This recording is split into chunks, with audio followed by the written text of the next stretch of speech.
Assalamualaikum warahmatullahi wabarakatuh. Alhamdulillahirabbil alamin, hamdan syakirin wal aqibatu lil muttaqin. Wassalatu wassalamu ala rasulina Muhammadin wa ala alihi wa ashabihi ajma'in, amma ba'd.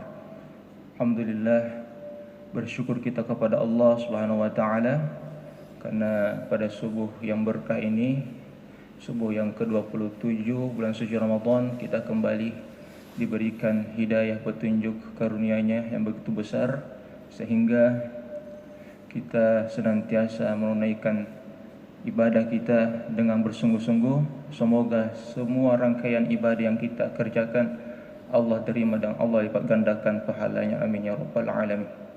Bersalawat kita kepada Nabi kita tercinta, Nabi kita Muhammad sallallahu alaihi wasallam. Semoga di akhir kelak nanti kita senantiasa mendapatkan syafaatnya, amin ya rabbal alamin. Pada kesempatan yang singkat ini kita kembali mengkaji sedikit ayat-ayat Al-Quran. Pada pertemuan sebelumnya kita sudah membahas terkait ayat yang paling agung dalam Al-Quran, yakni surah Al-Baqarah ayat 255 yang sering disebut ayat kursi. Jadi itulah ayat yang paling teragung, yang termulia dari seluruh 30 juz dalam Al-Quran. Pada kesempatan ini kita akan membahas surah yang paling agung, yakni surah Al-Fatihah. Bismillahirrahmanirrahim. Kita baca, dimulai dengan bismillah. Bismillahirrahmanirrahim. Dalam Al-Quran, surah Al-Fatihah ini mengajarkan kita bahwa setiap perbuatan penting, maka mulailah dengan membaca surah Al-Fatihah. InsyaAllah dalam hadis disebutkan bahwa Allah akan memberikan keberkahan. Akan tetapi jika tidak dimulai dengan bismillah, maka terputuslah keberkahan itu. Maka semua kebaikan-kebaikan, marilah kita senantiasa membiasakan dengan mengucapkan bismillahirrahmanirrahim. Kadang kita lupa, ternyata luar biasa keistimewaan bismillah ini. Setiap perbuatan kita jika dimulai dengan bismillah, Allah akan senantiasa memberikan bimbingan dan pertolongannya. Allah akan menjaga kita dari segala musibah dan mara bahaya. Karena setiap tindakan yang kita lakukan insya Allah sesuai dengan petunjuk dari Allah Subhanahu wa taala. Maka dari itu bismillah ini merupakan ayat pertama, satu-satunya ayat yang dimulai agar kita senantiasa setiap tindakan kita senantiasa mengingat Allah Subhanahu wa taala. Bismillahirrahmanirrahim. Maka dari itu maknanya adalah dengan menyebut nama Allah, bukan menyebut nama orang-orang yang kita cintai, akan tetapi kita senantiasa ingat kepada Allah. Dengan mengingat kepada Allah, insya Allah hati kita akan tenang ketika melakukan sesuatu. Kita mengerjakan sesuatu, kita tidak akan ragu-ragu karena kita senantiasa mengingat Allah Subhanahu wa taala. Kita lihat makna dari bismillah ini. Bismillahirrahmanirrahim, dengan menyebut nama Allah. Ulama menafsirkan pada huruf ba di sini bahwa kita itu pada dasarnya diciptakan dari setetes air, ba. Kemudian huruf sin, kita lihat huruf sin kadang di atas kadang ke bawah, bagaikan gelombang ombak begitu. Itu mengajarkan kita bahwa kehidupan itu kadang kita di atas, kadang kita di bawah, kadang kaya, kadang miskin, kadang senang, kadang menderita. Begitulah kehidupan kita. Allah berfirman dalam surah Ali Imran, wa tilkal amsalu nudawiluha bainan nas. Akan dipergulirkan kehidupan ini. Jadi tidak selamanya kita menderita di dunia ini, tidak selamanya juga kita bahagia, tidak selamanya kita menjadi pejabat, tidak selamanya kita menjadi bawahan. Allah senantiasa mempergulirkan kehidupan ini. Itu makna huruf sin. Kemudian mim, bismi, huruf mim ini maut, artinya kita ingat mati. Setiap kehidupan pasti semuanya akan merasakan yang namanya kematian, dan kematian itu merupakan anugerah yang Allah berikan. Tentu kita takut mati, tapi pada dasarnya kematian adalah anugerah. Dengan kematian itulah Allah akan menyempurnakan semua kebaikan-kebaikan kita di dunia ini. Allah akan membalas insya Allah nanti di akhirat. Setelah mati kita akan kembali kepada Allah. Bismi Allah. Kita ini adalah milik Allah. Kita akan kembali kepada Allah Subhanahu wa taala. Orang-orang beriman, dia tidak akan melakukan segala perkara-perkara dan dia yakini bahwa dia tidak akan mengatakan ini milik saya, tetapi dia akan senantiasa menyerahkan semua urusannya kepada Allah. Karena sejatinya apapun yang kita miliki adalah milik Allah Subhanahu wa taala. Bahkan diri kita sendiri adalah milik Allah Subhanahu wa taala. Kemudian makna Ar-Rahman, ini adalah merupakan sebuah anugerah Allah. Allah Maha Ar-Rahman, artinya Allah memberikan rahmatnya kepada seluruh manusia, baik itu beriman maupun tidak beriman, baik yang baik maupun orang yang durhaka. Semua Allah berikan rahmatnya. Asalkan dia mau bekerja, insya Allah Allah akan berikan rahmatnya. Akan tetapi Allah juga Ar-Rahim. Ini adalah rahmat Allah yang Allah persembahkan khusus orang-orang yang beriman nanti di akhir kelak. Jadi Ar-Rahman tadi bersifat sementara, di dunia ini saja kita dapatkan, semua diberikan oleh Allah. Tapi Ar-Rahim khusus orang-orang yang beriman yang Allah persembahkan nanti di akhirat. Maka dari itu bersyukurlah kita menjadi orang muslim yang beriman. Insya Allah kita tidak hanya mendapatkan rahmat Allah di dunia, tapi insya Allah kita juga mendapatkan rahmat Allah di akhir kelak nanti. Itu makna pada ayat pertama. Kemudian pada ayat kedua Allah mengingatkan kita, Alhamdulillahi Rabbil Alamin, segala puji bagi Allah Tuhan semesta alam. Dalam Al-Quran ada lima surah yang dimulai dengan Alhamdulillahi Rabbil Alamin. Kita lihat surah Al-An'am, di situ Allah berfirman, Alhamdulillahilladzi khalaqas samawati wal ardh. Segala puji bagi Allah yang telah menciptakan langit dan bumi. Kita disuruh memuji Allah bahwa dialah yang menciptakan langit dan bumi ini. Kemudian kita lihat surah Al-Kahfi. Allah berfirman, Alhamdulillahilladzi anzala ala 'abdihi al-kitaba wa lam yaj'al lahu 'iwaja. Segala puji bagi Allah yang memberikan kepada hambanya Al-Quran. Artinya apa? Setelah Allah menciptakan langit dan bumi, kita diberikan Al-Quran, kita diberikan petunjuk oleh Allah agar kita mampu mengelola bumi ini dengan baik. Kemudian dalam surah Saba Allah berfirman, Alhamdulillahilladzi lahu ma fis samawati wa ma fil ardi wa lahul hamdu fil akhirah. Segala puji bagi Allah, dialah pemilik langit dan bumi, dan segala puji hanya bagi Allah di akhir kelak nanti. Semua yang ada di bumi ini, baik yang ada di langit, adalah milik Allah. Air yang kita nikmati, pepohonan yang begitu indah, semua keindahan-keindahan itu Allah berikan kepada kita. Itu adalah nikmat besar yang harus kita syukuri. Allah pemilik langit, semua benda-benda yang menyinari, matahari, bulan, bintang, pemiliknya adalah Allah yang maha besar. Bahkan di akhir kelak nanti, hanya satu-satunya Allah lah yang maha pemilik. Maka dari itu kita senantiasa mengingat Allah dengan memperbanyak bersyukur kepadanya. Kemudian terakhir dalam surah Fatir, Alhamdulillahilladzi fatir. Di situ dimulai Fatir, artinya juga pencipta. Artinya Allah menciptakan, segala puji bagi Allah yang menciptakan secara terus-menerus.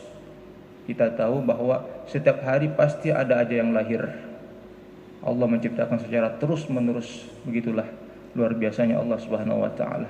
Dan ketika Allah ingin menciptakan sesuatu, dia tidak perlu mencari contoh. Beda dengan kita, ketika kita ingin berkarya, kita harus ada contoh baru kita bisa berkarya. Sedangkan Allah tidak memerlukan contoh. Ketika Allah menghendaki, maka jadilah. Sidang jamaah subuh yang dimakan Allah Subhanahu wa taala, kita kembali dalam surah Al-Fatihah. Surah Al-Fatihah menyimpulkan semua rangkaian tadi. Alhamdulillahirabbil alamin, segala puji bagi Allah Tuhan semesta alam. Kita lihat Rabbi. Rabbi ini artinya adalah sering dimaknai Tuhan. Padahal makna dasarnya adalah pembimbing, ya. Senantiasa membimbing kita, mendidik kita, mengawasi kita, itulah makna Rabbi. Allah maha Rabbil Alamin, Tuhan yang maha pembimbing, ya, memberikan kita senantiasa pengajaran dalam kehidupan kita. Maka dari itu kita harus senantiasa belajar. Dengan bimbingan Allah itulah kita berdoa, insyaallah Allah akan senantiasa memberikan petunjuk. Kemudian kita belajar dari lafaz alhamdulillah, segala puji bagi Allah. Kita diingatkan bahwa kita memuji Allah sangat ringkas sebenarnya, cuma dua kata, alhamdulillah. Dua kata. Artinya apa? Kita jangan sampai memuji seseorang berlebihan, sedangkan Allah saja ringkas kita memujinya, alhamdulillah. Itu makna dari lafaz alhamdulillah. Kemudian yang kedua, Allah menggunakan personal ketiga. Dalam kaidah bahasa Arab ada yang namanya mukhatab, orang yang diajak berbicara. Ada yang namanya damirul mutakallim, orang yang berbicara, dan ada yang namanya damirul ghaif, orang yang kita bicarakan. Di sini menggunakan personal ketiga, artinya orang yang dibicarakan. Alhamdulillah, segala puji hanya milik Allah. Artinya dia tidak berhadapan dengan kita. Ini mengajarkan kita bahwa ketika kita memuji seseorang, maka jangan puji di hadapannya, tapi pujilah di belakangnya, agar dia tidak terlena dengan pujian. Jadi ada dua yang diajarkan kepada kita ketika kita memuji seseorang, maka janganlah berlebihan. Kemudian yang kedua, ketika memujinya, maka pujilah saat dia di belakang kita. Itu. Kemudian kita pindah ke ayat yang ketiga. Ar-Rahmanir Rahim. Allah kembali mengulang kalimat yang indah ini. Kita tahu bahwa 99 nama yang istimewa itu Allah pilih Ar-Rahman Ar-Rahim. Ini menunjukkan bahwa rasa kasih sayang Allah begitu besar kepada seluruh makhluknya. Kita diingatkan juga bahwa ikutilah, contohilah sifat Allah. Allah Ar-Rahman, Allah Ar-Rahim, Allah Maha Penyayang. Rasa kasih sayang Allah begitu besar. Dalam Al-Quran dijelaskan bahwa wa rahmati wasi'at kulla syai'. Rahmat Allah itu sangat luas. Sedangkan murkanya itu sedikit saja murkanya. Sedangkan kasih sayangnya itu begitu besar. Ketika seseorang berpendosa, bergelima dengan dosa, dia bermohon kepada Allah, maka Allah akan mengampuni. Karena Allah Maha Besar, Allah begitu besar ampunannya kepada hamba-hambanya. Sedang jamaah subuh yang dimakan Allah Subhanahu wa taala. Ar-Rahman Ar-Rahim, Allah tidak menggunakan Asy-Syadidul Iqab atau Al-Aziz Al-Jabbar. Ya, banyak nama-nama Allah sebenarnya, tapi Allah mengajarkan kita tadi, marilah kita senantiasa saling berdamai, saling berkasih sayang. Makanya dalam surah Al-Qadar itu ada kata salamun hiya hatta matla'il fajr, yakni keselamatan, kedamaian, ketentraman. Mereka yang mendapatkan malam Lailatul Qadar itu, maka hatinya akan senantiasa tentram, damai. Jadi ciri-ciri orang yang mendapatkan malam Lailatul Qadar itu, insyaallah setelah Ramadan nanti dia akan senantiasa damai, sehingga empatinya kepada sama manusia akan senantiasa, dia rasa kepedulian antar manusia itu akan senantiasa meningkat. Maka dari itu kita harus ikuti rasa kasih sayang Allah. Kemudian kita lanjut pada ayat yang keempat, Maliki Yaumiddin. yang menguasai hari pembalasan. Kita di dunia ini, keadilan itu tentu belum sempurna, tapi insya Allah nanti di akhirat semua akan disempurnakan. Allah balas dengan sempurna.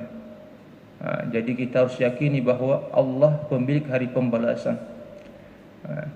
Dalam ayat ini ada ad-din. Ada ad-din memiliki banyak makna. Pertama, ad-din agama. Dainun, barisnya diubah maka maknanya adalah utang. Di sini Maliki Yaumiddin dimaknai hari pembalasan. Jadi akar kata saja kalau berubah barisnya dapat berubah makna. Masyaallah muslimin, kita lanjut pada ayat kelima. Ini ada doa.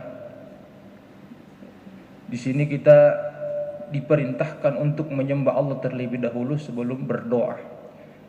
Apa ayatnya? Iyyaka na'budu wa iyyaka nasta'in. Hanya kepadamu ya Allah kami mengabdi, kami menyembah, dan hanya kepadamu kami bermohon pertolongan. Ayat ini mengajarkan kita jangan sampai kita hanya sekedar berdoa terus secara terus menerus tapi kita malas beribadah kepada Allah. Maka dari itu kita senantiasa berdoa dan beribadah kepada Allah. Kita diajarkan beribadah dulu, perbaiki ibadah. Insya Allah dengan memperbaiki ibadah kita, Allah akan mengabulkan segala permohonan kita. Kita lihat maknanya, hanya kepadamu ya Allah kami beribadah. Allah tidak berfirman kepadamu kami beribadah. Jika kepadamu kami beribadah, tentu kita masih bisa beribadah kepada hal yang lain. Contoh misalkan kalimat yang lain, kamu saja yang saya cintai misalkan. Tentu dia bisa mencintai yang lain, masih bisa mencintai yang lain. Tapi jika kita berkata hanya kamu saja yang saya cintai, tentu kita hanya fokus seseorang saja yang kita cintai. Maka dari itu makna dari iyyaka na'budu, hanya kepadamu lah ya Allah yang saya sembah, dan hanya kepadamu kami bermohon pertolongan. Kita lihat redaksi dari kalimat ini dalam surah Al-Fatihah ayat 2 tadi, alhamdulillahirabbil alamin, redaksi kalimatnya menunjukkan personal ketiga. Sedangkan pada ayat ini iyyaka na'budu personal kedua. Seakan-akan kita berhadapan sama Allah, kita curhat sama Allah. Iyyaka, hanya kepadamu ya Allah. Sedangkan tadi Al-Fatihah alhamdulillahirabbil alamin, milik Allah segala pujian. Sedangkan ayat yang kelima ini iyyaka na'budu, hanya kepadamu, seakan-akan kita curhat langsung di depan Allah. Ini mengajarkan bahwa ketika kita beribadah kepada Allah, maka sembahlah seakan-akan Allah senantiasa melihat kita. Ketika Jibril bertanya kepada Rasul, apa itu ihsan? Maka Rasul menjawab, anta'budallah ka'annaka tarahu, fa in lam tarahu fa innahu yaraka. Fa in lam takun tarahu fa innahu yaraka. Bahwa sembahlah Allah seakan-akan engkau melihatnya. Artinya melihat dalam hati kita keagungannya. Kita merasakan keagungan Allah Subhanahu wa taala. Akan tetapi jika kita tidak mampu melihat Allah, dan memang itu kita tidak mampu melihat Allah, maka yakinlah bahwa Allah senantiasa melihat kamu. Maka dari itu kita diajarkan kita beribadah kepada Allah. Sadarilah bahwa Allah senantiasa mengawasi kita. Semakin sadar kita atas pengawasan Allah, maka kita akan semakin khusyuk beribadah. Maka kita akan semakin baik melakukan ibadah itu. Maka dari itu yakinlah bahwa semua kebaikan-kebaikan yang kita kerjakan Allah senantiasa melihatnya. Kemudian kita beralih pada ayat ke-6. Ini adalah doa yang sering kita panjatkan dalam salat. Ihdinas siratal mustaqim. Tunjukilah kami jalan yang lurus. Sebagian ulama menerjemahkan antar kami ke jalanmu yang lurus. Ihdina as-siratal mustaqim. Jadi luar biasa. Ulama kita menerjemahkan, tentu dia punya kaidah Kenapa ihdina? Karena di situ menunjukkan na jamak antar kami. Artinya bukan satu orang.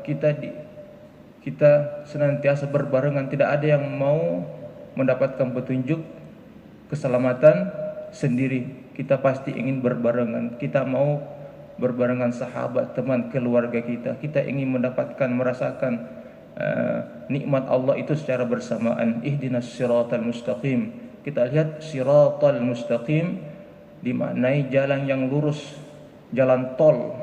Artinya jalan yang lebar yang dapat mempercepat kita sampai tujuan. Dalam Al-Quran ada namanya sabilun, jalan juga artinya, tapi ini adalah jalan kecil. Sedangkan siratal mustaqim itu adalah jalan lebar, sehingga kita akan cepat sampai tujuan. Ulama-ulama kita memahami ayat ini bahwa kita ini adalah umat Islam, mayoritas Islam yang begitu banyak sekali golongan-golongan. Artinya apa? Silahkan ya melakukan segala kebaikan-kebaikan sesuai dengan keyakinan kita, karena jalan Allah itu sangat luas. Orang-orang yang mendapatkan keselamatan, kebahagiaan mereka itulah orang-orang yang tidak saling menyalahkan, memecah umat. Makanya dari itu dalam Al-Quran surah Ali Imran kita diingatkan, wa'tasimu bihablillahi jami'a wa la tatafarraqu. Berpegang teguhlah kepada jalan Allah dan jangan berpecah belah. Allah tidak berfirman wala takhtalifu, jangan berbeda, tapi jangan berpecah belah yang dimaksudkan dalam ayat itu. Maka dari itu kita semua adalah umat Islam, insyaallah kita harus senantiasa saling memperkuat, saling bersatu. Insyaallah kita akan mendapatkan yang namanya siratal mustaqim. Kemudian kita pindah pada ayat akhir. Allah berfirman, siratal ladzina an'amta 'alaihim ghairil maghdubi 'alaihim waladdallin amin. Di akhir ayat ini, inilah kesimpulan besar dari surah Al-Fatihah. Ada 3 golongan yang Allah berikan kepada hamba-hambanya. Ada yang diberikan nikmat, ada yang dimurkai, dan ada yang disesatkan Allah Subhanahu wa taala. Siapakah yang mereka diberikan kenikmatan itu? Yakni orang-orang para nabi. Itu dijelaskan dalam surah An-Nisa. Orang-orang yang diberikan nikmat itu adalah minan nabiyyin was-siddiqin wasyuhada'i was-salihin. Para nabi, minan nabiyyin was-siddiqin, para orang-orang yang jujur, siddiq. Kemudian syuhada, orang yang berjuang di jalan Allah, istiqamah dalam kebaikan. Kemudian was-salihin, orang-orang yang saleh, orang-orang yang taat dalam kebaikan. Itulah orang-orang yang diberikan nikmat oleh Allah Subhanahu wa taala. Kita lihat makna dari awal ayat ke-7 ini. Siratal ladzina an'amta 'alaihim. Kita minta yaitu orang-orang yang engkau berikan nikmat. Coba di situ ada kata an'amta, yang engkau berikan nikmat. Tetapi ketika Allah menyebutkan siratal ladzina an'amta 'alaihim ghairil maghdubi, bukan jalan yang dimurkai. Kita sering memaknai bukan jalan yang engkau murkai. Sebenarnya ini salah.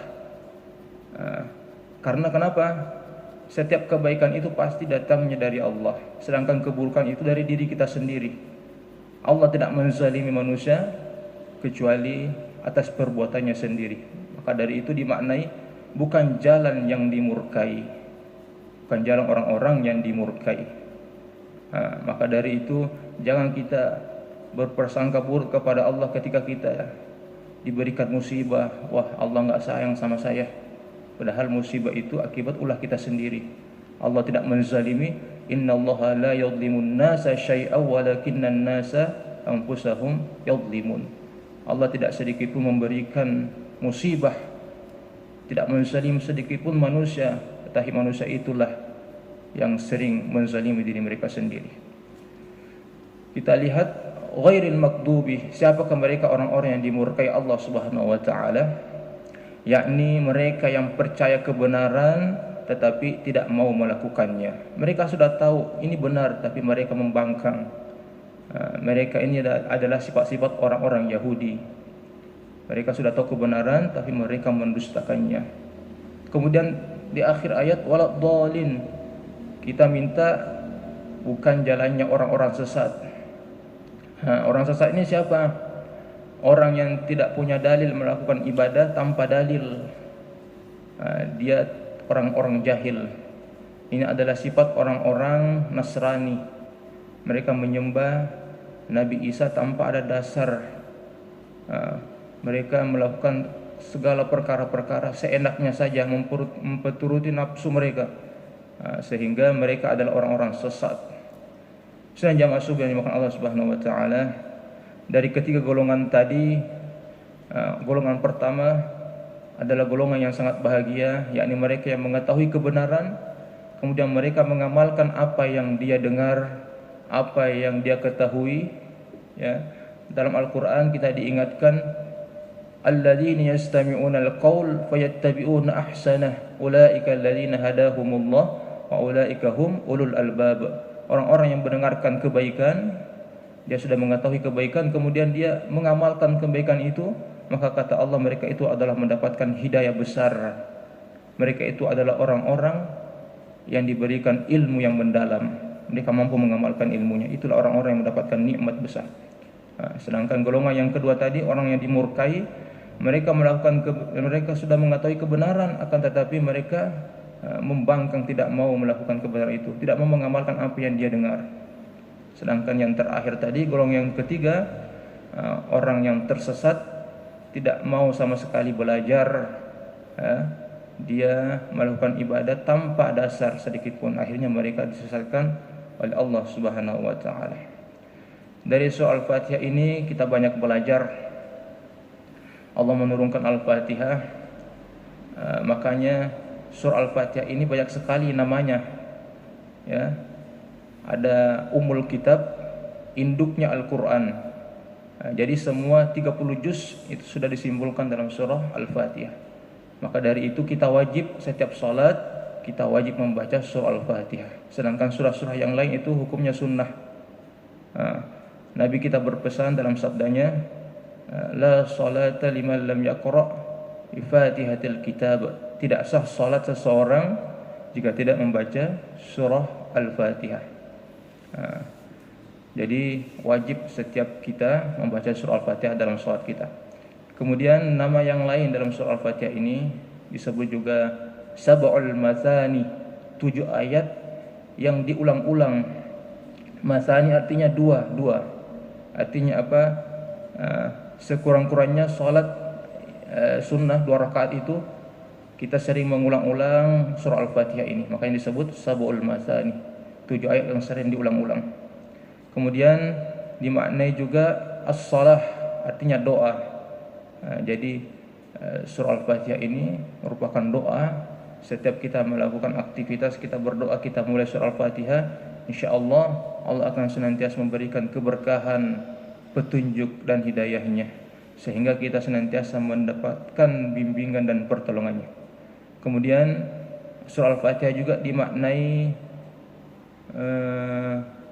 Al-Fatihah tadi artinya adalah pembuka, ya. Al-Fatihah pembuka. Setiap kita melakukan sesuatu, kita diingatkan Allah, baca bismillahirrahmanirrahim. Insyaallah semua kebaikan yang penting, ya, ketika kita memulainya dengan bismillah, insyaallah Allah akan senantiasa memberikan keberkahan. Ma'asyiral muslimin rahimakumullah. Mungkin hanya itu saja yang sempat kita sampaikan. Semoga kita mampu menghayati makna daripada surah Al-Fatihah ini, sehingga kita tidak hanya sekedar membacanya saja dalam salat, akan tetapi kita mampu memaknai setiap ayat-ayatnya.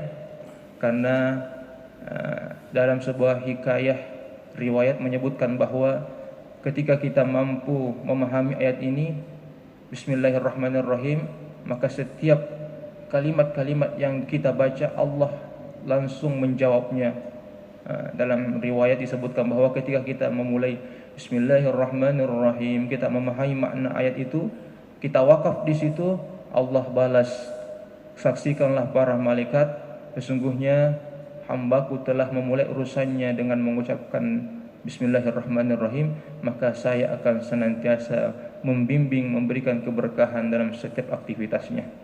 Ketika kita membaca Alhamdulillahirabbil alamin, kita pahami ayat itu, maka Allah balas, saksikanlah para malaikat, hambaku telah memuji diriku, maka saya akan memberikan nikmat yang besar kepadanya. Ketika kita membaca Ar-Rahman Ar-Rahim, Allah membalasnya, saksikanlah para malaikat, saya akan memberikan rahmatku tidak hanya di dunia saja, tetapi nanti di akhirat saya akan memberikan rahmat yang lebih sempurna. Kemudian ketika kita membaca Maliki Yaumiddin, Allah balas, saksikanlah para malaikat, saya akan memberikan balasan terbaik kepada hambaku nanti di akhirat. Kemudian ketika kita membaca Iyyaka na'budu wa iyyaka nasta'in, hanya kepadamu kami beribadah dan hanya kepadamu kamu meminta ya Allah, Allah balas, saksikanlah para malaikat, apapun yang diminta hambaku maka saya akan perkenankan. Kemudian ihdinas siratal mustaqim, Allah jawab, saya akan senantiasa memberikan jalan lebar sehingga hambaku akan mudah mencapai tujuan yang ia inginkan. Kemudian di akhir ayatnya, siratal ladzina an'amta 'alaihim ghairil maghdubi 'alaihim waladdallin, amin. Insyaallah Allah akan senantiasa memberikan kita nikmat yang besar sehingga kita merasakan kekhusyuan dalam salat, sehingga kita akan senantiasa merasakan nikmat yang begitu besar, dan Allah akan senantiasa memberikan kita hidayahnya, amin ya rabbal alamin. Semoga bermanfaat. Allah senantiasa memberikan kita pemahaman yang mendalam terkait surah Al-Fatihah ini sehingga kita lebih khusyuk dalam melaksanakan salat. Mohon maaf lebih dan kurangnya, semoga bermanfaat. Assalamualaikum warahmatullahi wabarakatuh.